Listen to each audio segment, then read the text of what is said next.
So the TB Research Methods course is really an introduction, a bit of an overview into different methods used for clinical and epidemiologic research into TB. It's not basic science. Typically we have a mix of lectures and small group work. And again, the small groups are divided into different methods.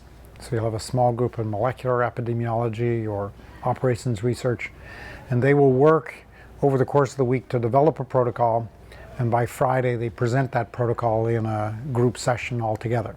There are many courses in TB, and there are certainly some courses now in TB research, but I'm not aware of any course that offers a broad, diverse introduction to many different methods, given again by people who really are experts in that particular methodology.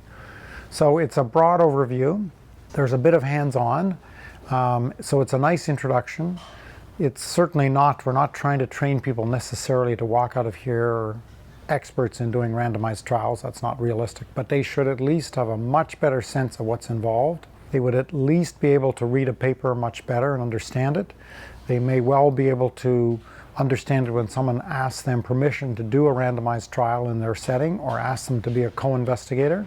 And we hope that this will stimulate them to get more involved in research, to start doing research, and maybe to do further research training later.